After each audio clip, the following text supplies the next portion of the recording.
department and university. Dr. Tehami will give us a lecture today titled Post-Operative Nausea and Vomiting, Big Little Problem. He will tell us if it is big or little. Please welcome him.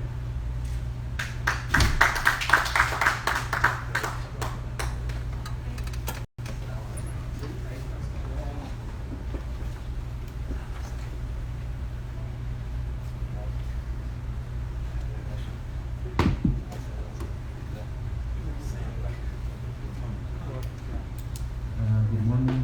Thanks for your introduction. All colleagues here, good morning. I will thank all of you because this medical activity will allow us to improve our healthcare practice here in the Bخش hospital and will allow us to share our knowledge for each other. My talk today will be on post-operative nausea and vomiting, which is a big little problem.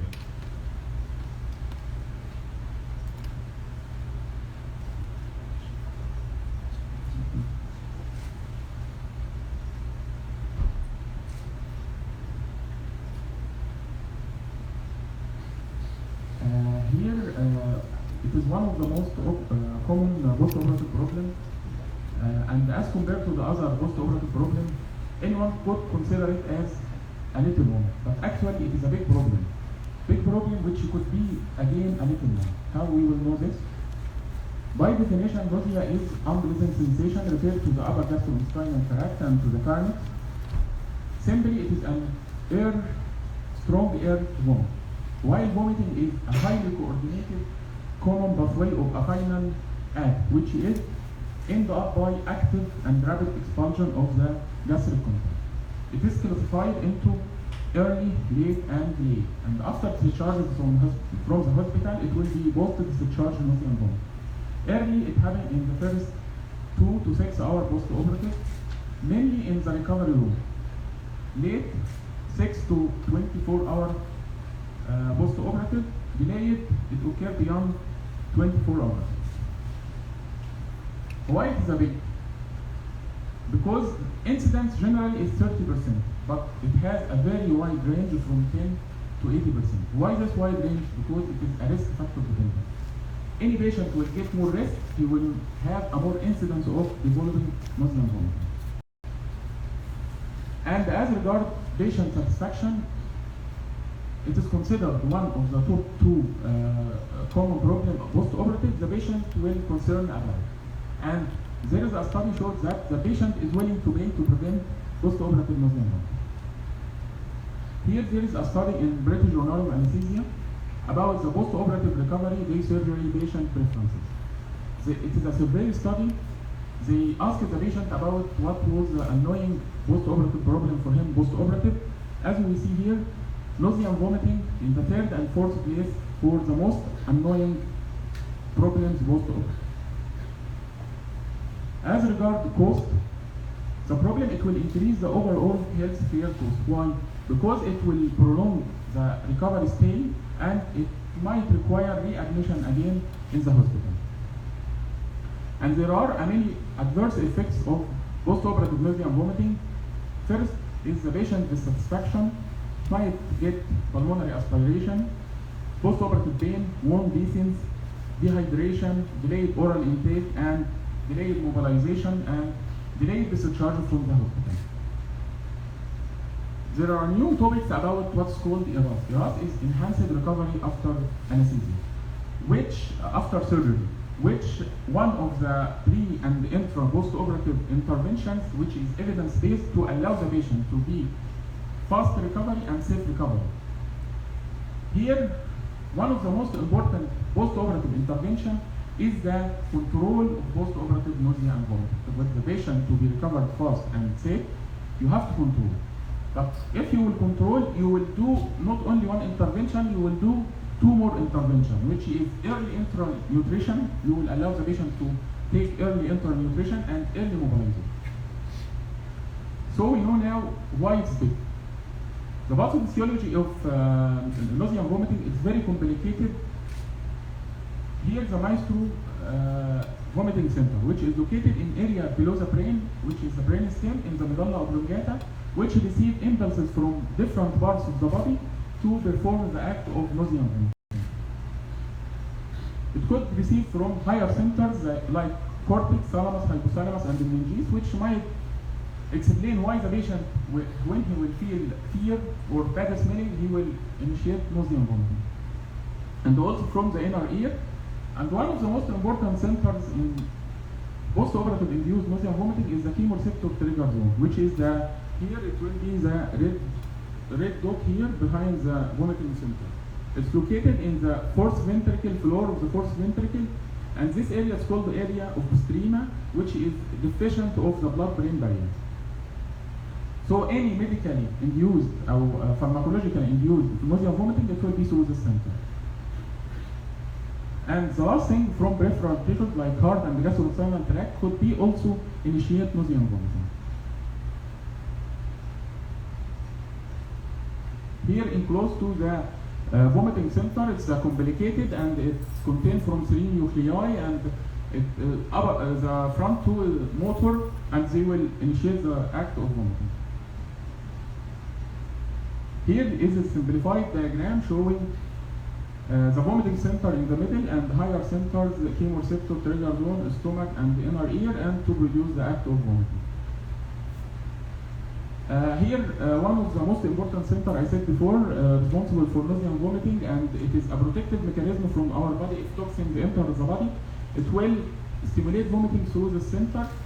Here, very important, most of anesthetics will produce nausea and vomiting through this center by opioid, nitrous oxide, inhalation, all will stimulate this center to stimulate the vomiting center to produce a vomiting act.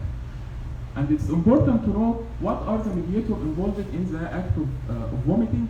There are the main 4 groups, which is serotonin, 5-hydroxytryptamine subtype 3, histamine, muscarine, and dopamine. These are the 4 main mediators involved in the act of vomiting. Now we know the pathophysiology, so how we will manage? We have two options for treatment, pharmacological and non-pharmacological option. First, pharmacological option we could expect from the previous slide. If we know the mediators we are producing the effect, we can block these mediators to produce the act. So, anti-serotonin, antihistaminic, anti-muscarinic, anti-dopaminergic are the groups which used for prevention and treatment for nausea and vomiting. Here, these are the pharmacological options we could use. Pharmacological enclosed, we will go. One of the most important drug we are using for prevention is steroid. Steroid like dexamethasone we are using at the time of induction of anesthesia. 4 milligrams is enough to prevent the act of nausea and vomiting, but it has 2 problems about wound infection and increased blood glucose levels. As regards wound infection, many studies done showed that single dose during the induction will not have wound infection. And as regards the other one is effect of on blood sugar, it will increase the blood sugar within 6 to 12 hours post-operative, but you have to take care in labile diabetic patients. It's relative contraindication. And many of our anesthetists are using this as a type of induction as a prevention for nausea and vomiting. The other 2 group is anti-serotonin. Anti-serotonin is a group was invented for chemotherapy-induced nausea and vomiting, and gradually it will introduced in our anesthesia practice.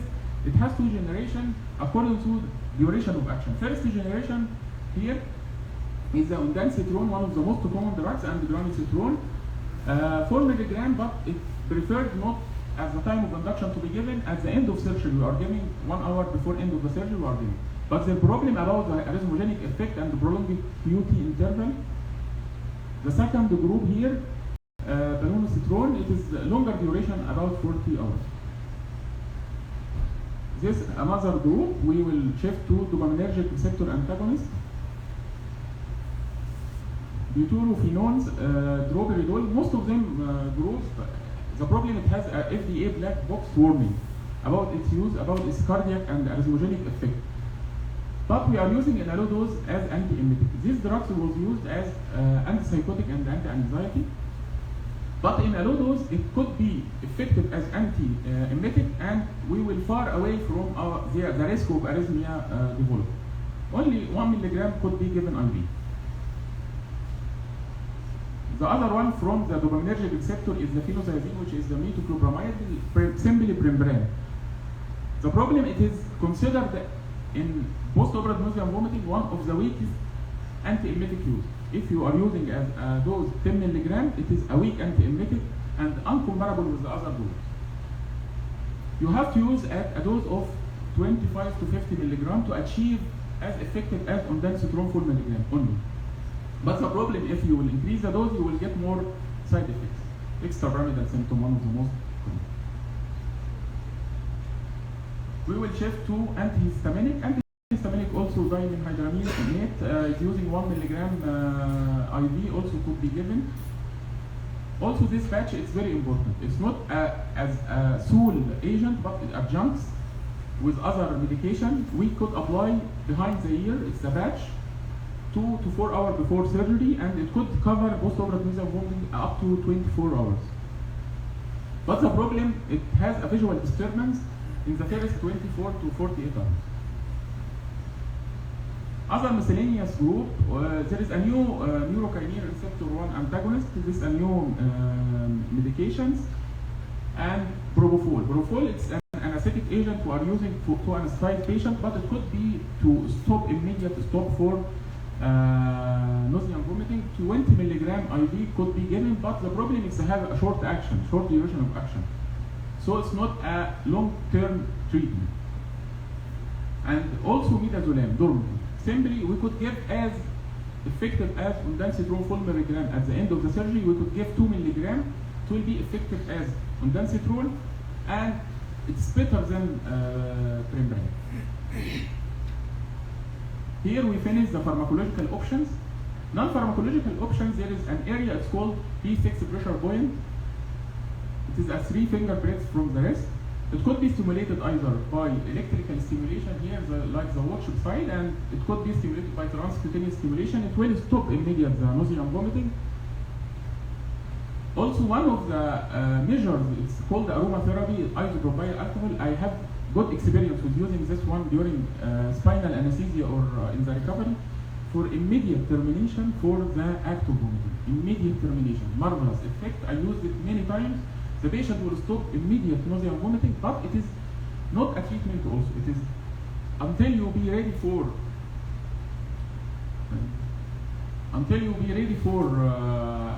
preparing your treatment. You have to stop by isopropyl alcohol. Alcohol swab simply.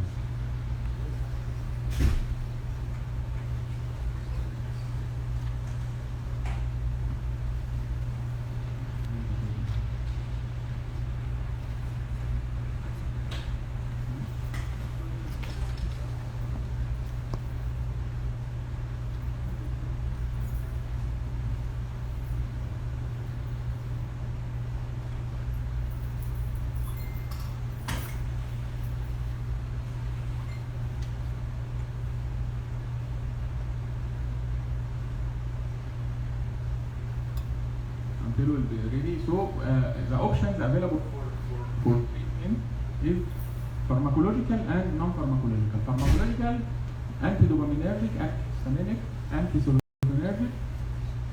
Non-pharmacological, one of the most important is isopropyl alcohol.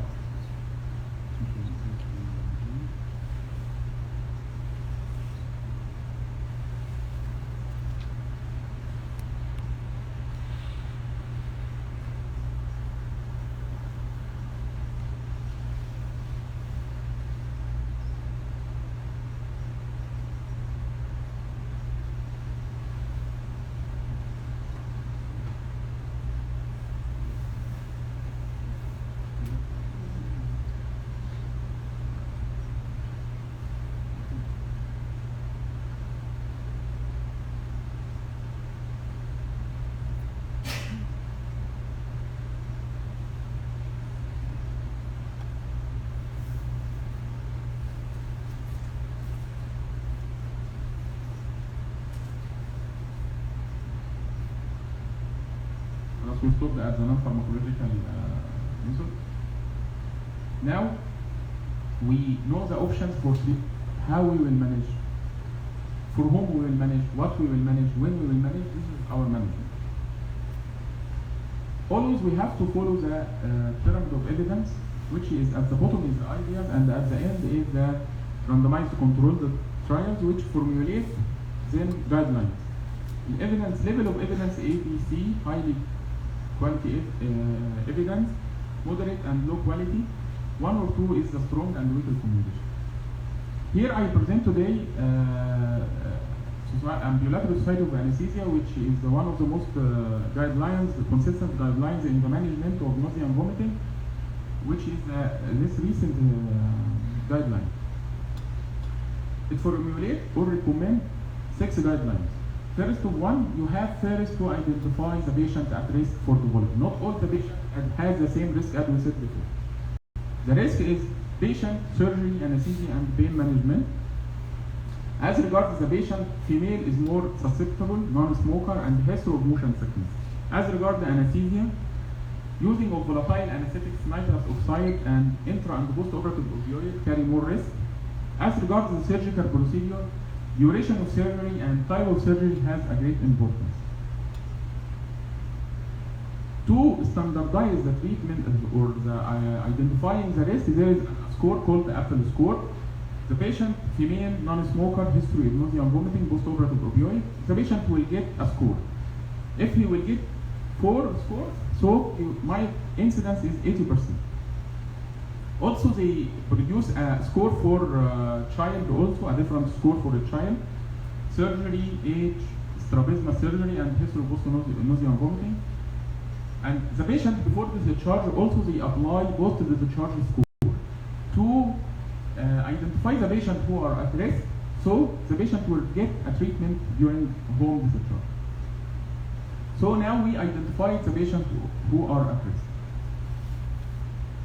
Second recommendation is to reduce the baseline. If the patient has a risk, you have first not to treat, to reduce the risk. How we will reduce risk? This is the mainstay of our anesthesia practice. To transfer to the regional anesthesia, not the general anesthesia. If the patient at high risk, better to transfer to the regional anesthesia, not the general anesthesia. And you to not use the inhalational anesthetics, better propofol, and to reduce the usage for opioid by using what's called multimodal analgesia, using paracetamol, non-steroidal anti-inflammatory. If we, and good hydration for the patient also reduce that. So if we apply this, we will reduce the risk for the patient.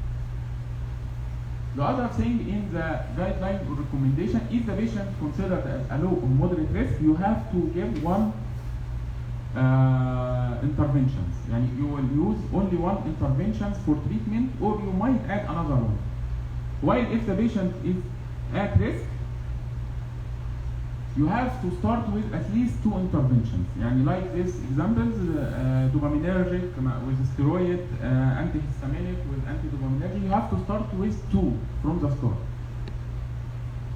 The child is treated as the same. You have to combine therapy. It's found that in children more susceptible, and they have to start with combined therapy. So if we give prophylaxis, or we didn't give, and the patient developed already, what we will do? You have to not re-administer certain medication. If we give steroid, we have not to re-administer again. And if we give prophylaxis of one medicine, you have to shift to another group. Or you have to start at least with the same group after 6 hours. And always we have to think about other causes of post-operative vomiting, like late type. You have to think about external obstruction or mechanical obstruction. You have to think about hypothermia, pain. There is a blood inside the throat for the patient. There is a treatable cause, you should think about it. This is an example how we will manage. If we consider A is a steroid, B is anti-serotonin, C is antidopaminergic, and D is antihistaminic. Low and moderate risk patient, we have to start with one of these groups, plus we are reducing the risk during the anesthesia by regional or total intravenous anesthesia. If the patient develops, we will shift to B or C or D medication. But if the patient is high risk, we will start with A and B.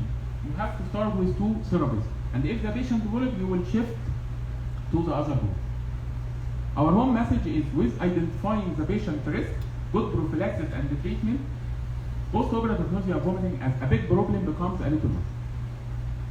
In our anesthesia practice, we are always seeking a dreamlike state like this, but also we have to think about safe and fast recovery. Thank you.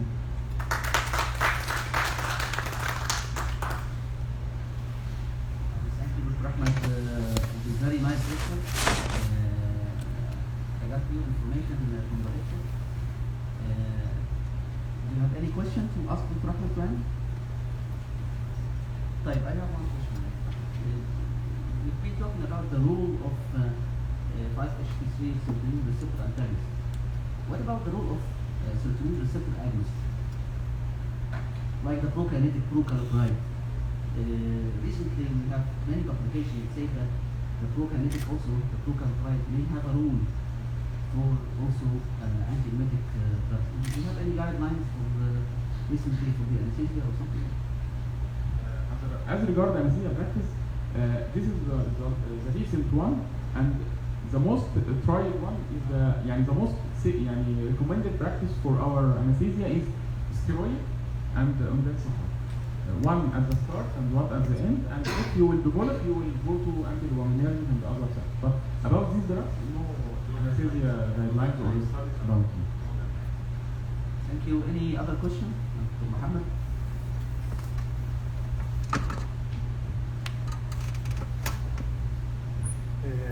I guess you spoke about this topic from anesthesia point of view, but maybe we are thinking differently. If we will have the same problem of nausea and vomiting post-operative, we will go back to our surgical procedure and to think about what is the possible causes from our surgery, and if there is post-operative ileus, and what is the cause of ileus. So I guess it's better to think about this topic in multidisciplinary approach. So because our different modality of managing this issue, I guess will be completely different than this your management. But I have one comment, محمد. ويمكن قصة البوست اوبراتيف الياس هيحصل ليتر شوية، ويمكن الدكتور تهامي يمكن يعني السياتر يمكن هو البوست اوبراتيف هيحصل. Thanks to Muhammad to explain this again. I mentioned already in the guidelines, this is anesthesia guidelines, so we are concerned about our anesthesia practice mainly. At the time. But I mentioned in the if the patient developed post-operative, I'm concerned not to treat. I'm concerned about to prevent, not to treat the nausea and vomiting. This is the main lecture for this one, is to prevent the incident by identifying the risk, by giving the prophylaxis, to allow early identification of the other causes. If the patient develop, you will not know anesthesia from anesthetic, our anesthetic practice, or the patient will develop or surgical. So if we will prevent or prophylaxis this vomiting, you will easily identify the cause. And if it's happened post-operative, I said you have to find the causes. Sometimes hypotension is the cause, sometimes the pain is the cause, sometimes it's, but like Dr. Halim said, ileus, or it will develop in the second day. I'm using it will be the late type, not the early type. In the early type, you have to think about other causes, anesthesia causes. What about the Dr. Ahmed? When vomiting happens, as I remember, you said it was two. If it's category of yes, if it happened, you have to check what you give before for prophylaxis. And you have to give another group of drugs. If you give anti-serotonin, you have to go to anti-dopamine. If you didn't give anything, you start with any group. And if you give anti-serotonin, never to give again within 6 hours. Any other non-pharmacological treatment? Immediately I tried isopropanol, alcohol swell. It will immediately terminate, but it's not a treatment because it will stop now and until you will be ready for another group.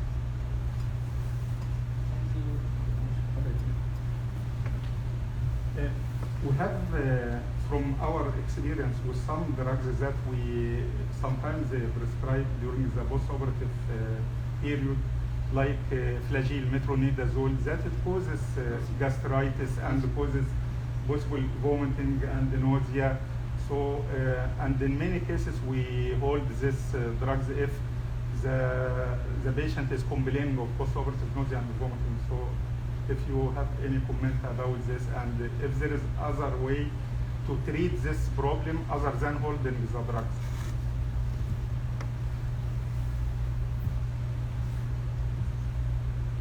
As you said, drug-induced nausea and vomiting, it could be controlled. You have to give your medicine. You have to shift.